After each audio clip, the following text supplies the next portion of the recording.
Hi friends, இந்த வீடியோவில் நம்ம இதை பற்றி பார்க்க போகிறோம்னா ministry of labour and employment தரப்பில் இருந்து 2 ஜூலை 2026 அதாவது இன்றைக்கி தான் ஒரு முக்கியமான அப்டேட்டை பிஎஃப் மெம்பர்ஸ்க்காக கொடுத்துருக்காங்க. இந்த ஒரு அப்டேட் மூலமாக அந்த பிஎஃப் மெம்பர்ஸ்க்கு கிடைக்கக்கூடிய அந்த சம்பளமானது அந்த சிடிசி ஸ்ட்ரக்சரில் ஒரு மிகப்பெரிய மாற்றம் வரப்போகுது. ஒரு பெரிதளவில் அவங்களுடைய பிஎஃப் மெம்பர்ஸ்க்கான சம்பளம் குறைய போகுது அப்படின்னு சொல்லலாம். இதை பற்றின முழுமையான தகவல் நீங்கள் தெரிஞ்சுக்கிட்டு இந்த இன்ஃபர்மேஷன் நிறைய பேருக்கு ஷேர் பண்ணிவிடுங்க. எல்லோரும் இதை பற்றி தெரிஞ்சுக்கிட்டோம்.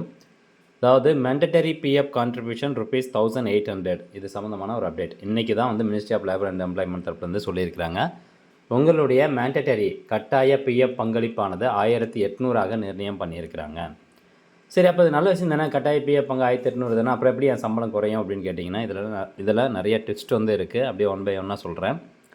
Ministry of labour and employment தரப்பில் இருந்து 1952 கொண்டு வரப்பட்ட இந்த இபிஎஃப் ஸ்கீமில் 2020 கோட் ஆன் சோசியல் செக்யூரிட்டி அப்படிங்கிற பேரில் நிறையா பாலிசி ரிட்டர்ன் பண்ணியிருக்கிறாங்க. அந்த பாலிசியை 2026 நடைமுறைக்கு கொண்டு வந்தாங்க.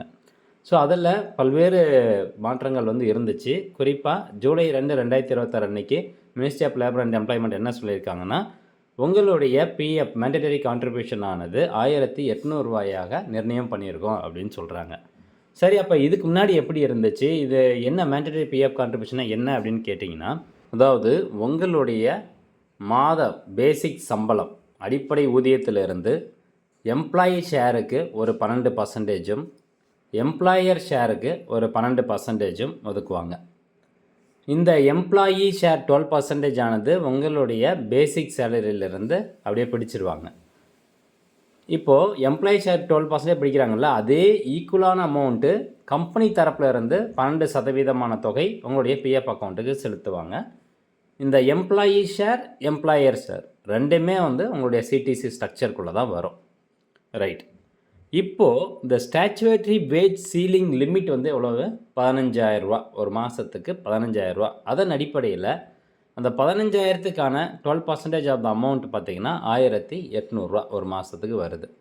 இதை தான் மேண்டட்டரி பிஎஃப் கான்ட்ரிபியூஷன் அப்படின்னு சொல்லி லிமிட்டை செட் பண்ணியிருக்கிறாங்க. அதிகபட்சம் ₹1,800 அப்படின்னு சொல்லியிருக்கிறாங்க. இதுக்கு முன்னாடி எப்படி இருந்துச்சு, இது வரைக்கும் எப்படி இருக்குது அப்படின்னு பார்த்தோம்னா, உங்களுடைய பேசிக் சம்பளமானது இப்போ மாதத்துக்கு ஒரு உதாரணத்துக்கு தான் சொல்கிறேன், ஒரு 50,000 அப்படின்னு வச்சுக்கலாம். அந்த 50,000க்கு எம்ப்ளாயி ஷேர் எவ்வளவு? 12%. அப்போது 50,000ல் 12% அப்படின்னு பார்த்தோம்னா ஒரு மாதத்துக்கு எம்ப்ளாயினுடைய அக்கௌண்ட்டில் எம்ப்ளாயினுடைய பிஎஃப் அக்கௌண்ட்டில் ₹6,000 போய் விழும். அது கம்பெனி சைட்லேருந்து எம்ப்ளாயர் பிஎஃப்பில் பார்த்திங்கன்னா அதுக்கு ஈக்குவலான தொகை ₹6,000 அவங்களும் செலுத்துவாங்க. அப்போ மொத்தமாக உங்களுடைய பிஎஃப் அக்கௌண்ட்டுக்கு ஒரு மாதத்துக்கு போகக்கூடிய தொகை ₹12,000. இப்போது இந்த ரூல்ஸ் என்ன சொல்லுது அப்படின்னா, அந்த எம்ப்ளாயி எவ்வளோ வேணாலும் பேசிக் சம்பளம் வாங்கிட்டோம், அதாவது 1,00,000 வாங்கிட்டோம், 2,00,000 வாங்கிட்டோம், 3,00,000 வாங்கிட்டோம், 50,000 வாங்கிட்டோம், 15,000 வாங்கிட்டோம், எவ்வளோ வேணாலும் வாங்கிட்டோம். ஆனால் அதிகபட்ச பிஎஃப் கான்ட்ரிபியூஷனு ₹1,800 தான் அப்படின்னு சொல்லிட்டாங்க. இதனால் என்ன ஆகும், நீங்கள் ₹1,00,000 உங்களுடைய பேசிக் சம்பளம் வாங்கினாலும் கம்பெனி தரப்புலேருந்து பிடிக்கக்கூடியது எம்ப்ளாயினுடைய பிஎஃப் அக்கௌண்ட்டுக்கு ₹1,800 தான் போடுவாங்க. அதுக்கு ஈக்குவலான தொகை 1,800க்கு ஈக்குவலான தொகை கம்பெனி தரப்புலேருந்தும் ₹1,800 தான் போடுவோம் அப்படின்னு சொல்கிறாங்க. போட்டால் போதும் அப்படிங்கிறது இந்த ரூல்ஸு. ஓகே, இது மேண்டட்டரி லிமிட்டு. இப்போ எனக்கு விருப்பம் இருக்குது, நான் அதிகமாக பிஎஃப் அக்கௌண்ட்டுக்கு நான் பணம் செலுத்தணும்னு ஆசைப்பட்றேன் அப்படின்னா, அந்த ₹1,800 தாண்டி நான் அதிகமான அமௌண்ட் செலுத்தணும்னு ஆசைப்பட்றேன் அப்படின்னா, voluntary PF fund, voluntary provident fund VPF கான்ட்ரிபியூஷனில் செலுத்தணும். என்னுடைய விருப்பத்தின் அடிப்படையில் எம்ப்ளாயினுடைய ஷேரில் நான் இன்னும் ஒரு கூடுதலாக % சேர்த்துறேன் அப்படின்னு சொல்லி சேர்த்துறேன். அப்போது கம்பெனி தரப்புலேருந்து நான் எவ்வளோ கூடுதலான அமௌண்ட்டு என்னுடைய பங்களிப்பு எம்ப்ளாயினுடைய பங்களிப்பு செலுத்துறனோ அதுக்கு ஈக்குவலான தொகை கம்பெனி தரப்புலேருந்து எம்ப்ளாயர் பிஎஃப் அக்கௌண்ட்டுக்கு செலுத்தணும். இதுதான் பழைய ரூல்ஸ். ஆனால் இப்போது அப்படி கிடையாது. சென்ட்ரல் கவர்மெண்ட் என்ன சொல்லிட்டாங்க, அதிகபட்ச தொகையே பிஎஃப் கான்ட்ரிபியூஷனில் ₹1,800 தான். அப்போ கம்பெனி தரப்புலேருந்து வெறும் ₹1,800 மட்டும்தான் உங்களுடைய பிஎஃப் அக்கௌண்ட்டில் செலுத்துவாங்க. எம்ப்ளாயினுடைய விருப்பத்தின் பேரில் வாலண்டரி ப்ராவிடென்ட் ஃபண்டு நீங்கள் எவ்வளோ வேணால் செலுத்திக்கலாம், 10,000 செலுத்தினா, 20,000 செலுத்தினா எவ்வளோ வேணால் செலுத்திக்கலாம்.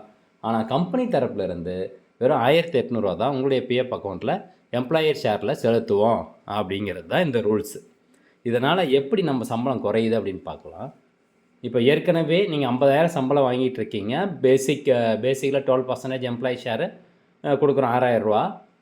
இப்போ கம்பெனி தரப்பில் இருந்தும் அதே 12% வந்து செலுத்துகிறாங்க, ரூ. 6,000. மொத்தம் ரூ. 12,000 உங்களுடைய பிஎஃப் அக்கௌண்ட்டுக்கு போகுது. ஆனால் இப்போது கம்பெனி தரப்பில் இருந்து வெறும் ரூ. 1,800 மட்டும் தான் செலுத்துவாங்க. நீங்கள் ரூ. 6,000 செலுத்துங்க, ரூ. 10,000 செலுத்துங்க, எவ்வளோ வேணாலும் வாலண்டரி ஃபண்டில் செலுத்திக்கோங்க. ஆனால் கம்பெனி தரப்பில் இருந்து வெறும் ரூ. 1,800 தான் நம்மளுடைய பிஎஃப் அக்கௌண்ட் செலுத்துவாங்க. ஸோ ரூ. 12,000 நம்மளுடைய பிஎஃப் அக்கௌண்ட்டில் கிரெடிட் ஆன இடத்துல இப்போ வெறும் ரூ. 7,800 மட்டும்தான் கிரெடிட் ஆகுது. இதனால் பாருங்கள், உங்களுடைய சிடிசினுடைய இப்போ ஏற்கனவே உங்களுடைய சிடிசி ரூ. 1,00,000 இருக்குது அப்படின்னா, அதில் உங்களுக்கான சிடிசி ஆவரேஜாக வந்து பார்க்கும்போது ரூ. 91,000 தான் வரும். அப்போ உங்களுடைய சிடிசிலையும் ரூ. 9,000 வந்து கட் ஆகுது. ஏன்னா இந்த எம்ப்ளாயி கான்ட்ரிபியூஷன் ரெண்டுமே சேர்த்து தான் சிடிசி அப்படிங்கிற ஒரு தொகையை வந்து நம்மளுக்கு காமிப்பாங்க. இப்போ எம்ப்ளாயர் கான்ட்ரிபியூஷனில் மினிமம் வந்து மேக்ஸிமமே 1,800 தான் அப்படிங்கும்போது அந்த சிடிசி அமௌண்ட் வந்து குறையும். ஸோ இது வரவேற்கத்தக்கக்கூடிய விஷயமா அப்படின்னு கேட்டிங்கன்னா கிடையாது. இது எம்ப்ளாய்க்கு முற்றிலும் பாதிப்பு தான். ஏன்னா ஃபுல் அண்ட் ஃபுல் வந்து சம்பளம் குறையுது.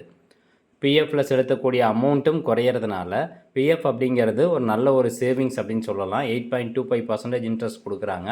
ஸோ அதில் நம்ம செலுத்தக்கூடிய அமௌண்ட் வந்து குறையுது.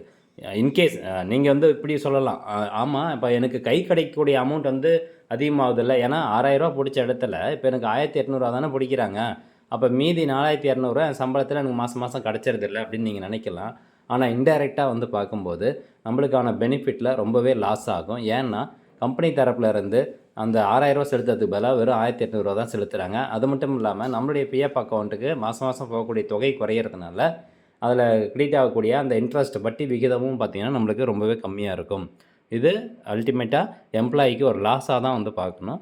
இப்போ இதில் தெளிவாக சொல்லியிருக்காங்க, compulsory employee contribution is legally limited to 12% of the statutory base ceiling of 15,000. அது மட்டும் இல்லாமல் கீழே பாருங்கள், எம்ப்ளாயர்ஸ் ரோல்.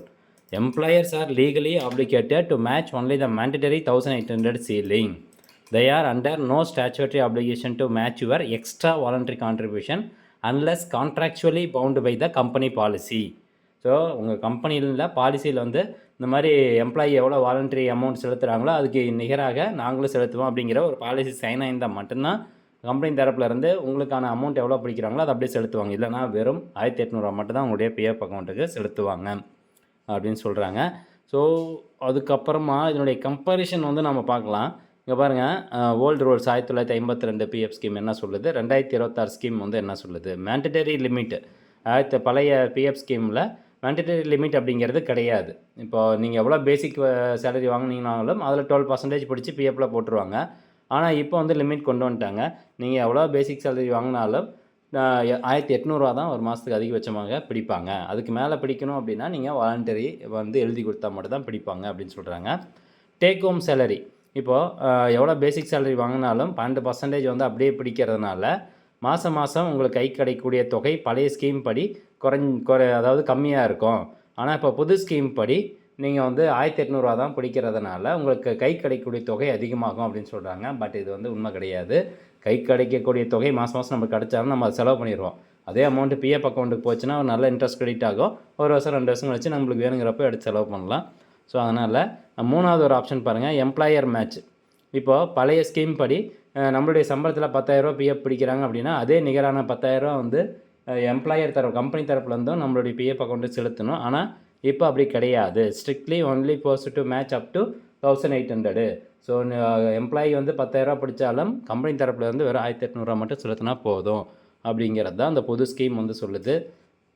அது மட்டும் இல்லாமல் இந்த code of social security 2020 withdrawal பொறுத்த வரைக்கும் இப்போ அட்வான்ஸ் அமௌண்ட் வித்ட்ராவலில் ஏற்கனவே ஒரு 13 ஆப்ஷன் கொடுத்துருந்தாங்க.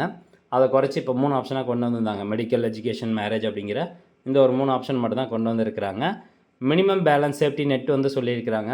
அதாவது உங்களுடைய பிஎஃப் அக்கௌண்ட்டில் இப்போ 1,00,000 இருக்குது அப்படின்னா அந்த 1,00,000 ஃபுல்லாக நீங்கள் வித்ட்ராவல் பண்ண முடியாது. மினிமம் 25% அது அமௌண்ட் வந்து ஹோல்டு பண்ணி வைக்கணும். ஒரு 75,000 மட்டும் தான் உங்களால் வித்ட்ராவல் பண்ண முடியும் அப்படிங்கிற ஒரு ரூல்ஸ் வந்து இருக்குது. அதே மாதிரி சர்வீஸ் டென்யூர் ரிலாக்ஸேஷன்ஸ். இப்போ நீங்கள் வீடு கட்டுறதுக்காக உங்களுடைய பிஎஃப் அக்கௌண்ட்லேருந்து பணம் வித்ட்ராவல் பண்ண போகிறீங்க அப்படின்னா மினிமம் சர்வீஸ் வந்து 12 மாதம், ஒரு வருஷம் நீங்கள் ஒர்க் பண்ணியிருந்தீங்கன்னா போதும். பிஎஃப் அக்கௌண்ட்டில் கான்ட்ரிபியூஷன் பண்ணியிருந்தால் போதும். நீங்கள் 75% of the PF amount withdrawal பண்ணிக்கலாம். அதே வந்து எஜுகேஷன் அப்படின்னா எஜுகேஷனுக்காக நீங்கள் பணம் வித்ட்ராவல் பண்ணுறீங்கன்னா மினிமம் 7 இயர்ஸ் பிஎஃப் அக்கௌண்ட்டில் கான்ட்ரிபியூஷன் பண்ணியிருக்கணும். ஃப்ரீக்வன்சி பூஸ்ட் வந்து கொடுத்துருக்காங்க பாருங்கள். இப்போ எஜுகேஷன் வித்ட்ராவலுக்கு அப் டு 10 டைம் வரைக்கும் நீங்கள் வித்ட்ராவல் பண்ணலாம். மேரேஜ் வித்ட்ராவலுக்கு 5 டைம் வரைக்கும் வித்ட்ராவல் பண்ணலாம். ஸோ இதெல்லாம் வந்து ரூல்ஸ் தான் இப்போ புதுசாக கொண்டு வந்திருக்காங்க. ஆனால் நம்மளுக்கு ரொம்பவே ஷாக்கிங்காக இருக்கக்கூடியது இந்த மேண்டட்டரி டிடக்ஷன் தான். ஓகே ஃப்ரெண்ட்ஸ், இந்த தகவல் நிறைய பேருக்கு ஷேர் பண்ணுங்கள். மீண்டும் அடுத்த நல்ல பதிவில் சந்திக்கலாம். நன்றி, வணக்கம்.